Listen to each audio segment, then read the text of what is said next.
Om Namo Bhagavate Vasudevaya. Hare Krishna, dear devotees, welcome to our ISKCON YouTube channel. Today I am going to discuss Srimad Bhagavatam 10th Canto, 8th chapter, text 29 onwards. This is the Lord's infant pastimes. So in verse 29 it said, Vatsan munchan kochida samaye krosa sanjata hasaha steyam swadhyatya dadipayaha kalpitehi styajogehi markan bhokyan vibhajati sachenna nati bhandam vinnati dravyalabhe sagriha kupito jati upakrushyo tokan. So its translation is like this by Srila Prabhupada Maharaj. Our dear friend Jasoda, your son sometimes comes to our house before the milking of the cows and releases the calves. And when the master of the house becomes angry, your son merely smiles. Sometimes he devises some process by which he steals palatable yogurt, butter and milk, which he then eats and drinks. When the monkeys assemble, he divides it with them, and when the monkeys have their bellies so full that they won't take more, he breaks the pots. Sometimes, if he gets no opportunity to steal butter or milk from a house, he will be angry at the householders, and for his revenge, he will agitate the small children by pinching them. Then, when the children begin crying, Krishna will go away. So in the purport, Prabhupada Maharaj says that the narration of Krishna's naughty childhood activities would be presented to Mother Jasoda in the form of complaints. Sometimes Krishna would enter the house of a neighbor, and if he found no one there, he would release the calves before the time for the cows to be milked. The calves are actually supposed to be released when their mothers are milked, but Krishna would release them before that time, and naturally the calves would drink all the milk from their mothers.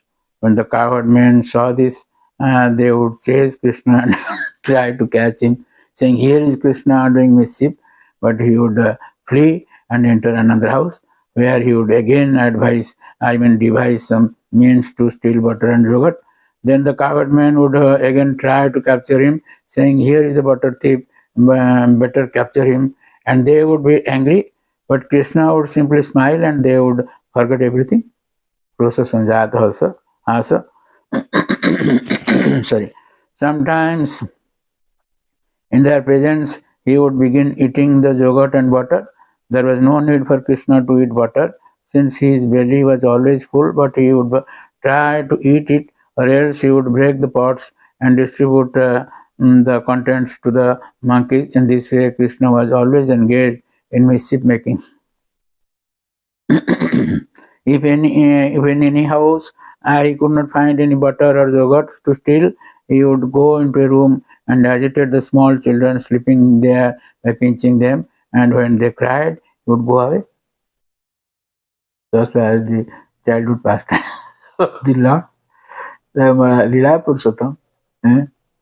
Srila Vishwanath Chakravarti says in Sarartha Darshan Tika, the Gopis said, "Mother Jasoda, just hear about your son's mischievous deeds. Just before dawn, your restless son walks around the neighborhood looking for an opportunity to steal some yogurt. Before the milking time, Asamaye, he releases the calves and they proceed to drink all their mother's milk.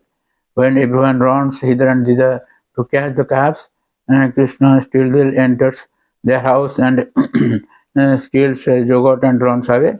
One day when that yogurt thief came, we shouted, beat him, tie him up, but he smiled ever so sweetly.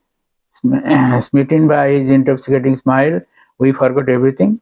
Stunned, we just watched him do his dirty work without responding. Sitting calmly, he ate our milk and butter without even running away, while we stood by totally bewildered.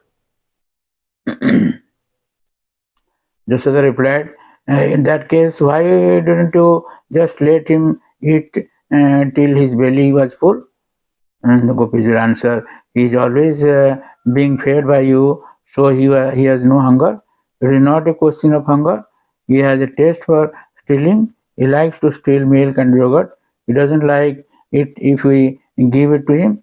Being skillful at releasing the calves and at smiling, Krishna steals in two ways, beyond our sight and before our eyes. Using his intelligence, he finds different ways to steal. One day, even before eating the yogurts himself, he distributed it to the monkeys. When all the monkeys had taken their fill and could eat no more, Krishna thought, without you, what is the use of my eating? So I will not eat.